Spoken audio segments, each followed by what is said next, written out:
पिठोरी अमावस्या जी श्रावणातील अमावस्या असते, तर त्या दिवशी तुम्हाला पितरांसाठी किंवा पितृशांतीसाठी काही उपाय आणि सेवा करायच्या आहेत. पितृदोष निवारणसाठी आवर्जून या दिवशी पितरांसाठी अमावस्येला तुम्ही सूर्याला अर्घ्य द्यायचे आहे. परंतु हे शुक्रवारी शक्य नाही. अमावस्या सकाळी 11:55 लागते, त्यामुळे त्या दिवशी शक्य नाही. तुम्ही दुसऱ्या दिवशी ते अर्घ्य देऊ शकता. त्यासाठी तुम्हाला 1 तांब्या पाणी घ्यायचे आहे. त्याच्यामध्ये काळे तीळ टाका. ते अर्पण करताना ओम गृहिणी सूर्याय नमः जप करावा. ते पाणी कोणीही ओलांडणार नाही याची दक्षता घ्यावी, कारण त्याचा दोष लागतो. कोणीही हे करू शकते. तसेच दुसरं म्हणजे त्या दिवशी तुम्ही पिंडदान करावे. तसेच त्या दिवशी दुपारी 12 वाजता बिना मीठ टाकता भात शिजवून घ्या. त्याचे 3 भाग करा. त्याच्यामध्ये दहीसुद्धा घालायचे आहे आणि 1 भाग गाईला द्या, दुसरा कावळ्याला किंवा कोणत्याही पक्षाने खावा, तिसरा तुम्हाला त्याची आघारी करायची आहे. ती अमावस्याच्या दिवशी थोड्या गौऱ्या म्हणजे शेणकुटाने थोडी लाकडे घेऊन त्याच्यामध्ये शुद्ध गाईच्या तुपाने ते पेटवून त्यामध्ये तुम्हाला ती आघारी टाकायची असते, म्हणजेच दिली जाते. ती पितरांसाठी केले जाते. तसेच या सर्वांमध्ये तिन्ही भाताच्या भागात थोडे काळे तीळ टाकावे. तसेच त्या दिवशी पितृस्तुती स्तोत्रम याचे पठण करावे. हे नित्यसेवेच्या पुस्तकात तुम्हाला भेटून जाईल. पितृशांतीसाठी हे अवश्य करा.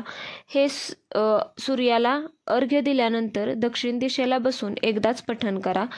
म्हणजे जे तुम्हाला पितृस्तुती स्तोत्रमचे जे पठण करायचे आहे ते तुम्हाला काय करायचे आहे, तर सूर्याला अर्घ्य दिल्यानंतर घरातल्या कोणत्याही दक्षिण दिशेला कोपऱ्यात बसून तुम्हाला हे एकदाच पठण करायचे आहे.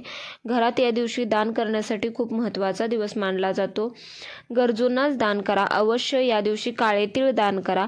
तुम्ही काळे तीळ कोणीही दान केल्यानंतर जास्तीत जास्त घेण्याची शक्यता नसते, परंतु मग तुम्ही हे महादेवाच्या मंदिरात किंवा कोणत्याही मंदिरात दान करू शकता. अन्नदान, छत्री काही दान करू शकता. काळी चादर दान करू शकता. परंतु ह्या दिवशी जास्तीत जास्त काही ना काहीतरी दान करावे. कारण तुम्हाला पितरांचा त्रास असेल तर देवाची सेवा कितीही केली तरी काही फरक पडत नाही.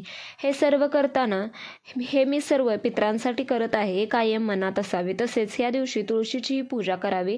तसेच पितरांना सद्गती मिळावी ही प्रार्थना करावी. तुमच्या सांसारिक अडचणी, विवाहाबद्दलच्या अडचणी कमी होतील. तसेच अमावस्येला तुमच्या घरात वातावरण बदलत असेल, रोजच्यापेक्षा वेगळे काही होत असेल तर पिंपळ वृक्षाला पाणी अर्पण केले जाते. परंतु अमावस्याच्या दिवशी पिंपळ वृक्ष स्पर्श केला जात नाही, त्यामुळे बिना स्पर्श करता हे जल अर्पण करावे. त्यात थोडे काळे तिळही घाला.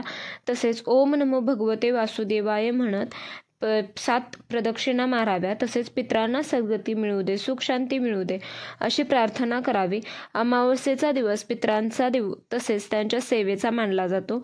तर अशा प्रकारे न चुकता हे उपाय पितृशांतीसाठी करा. तर अशाच प्रकारच्या नवनवीन व्हिडिओसाठी चॅनलला अजूनही सबस्क्राईब केले नसेल तर जरूर करा. व्हिडिओ पाहिल्याबद्दल धन्यवाद. श्री स्वामी समर्थ.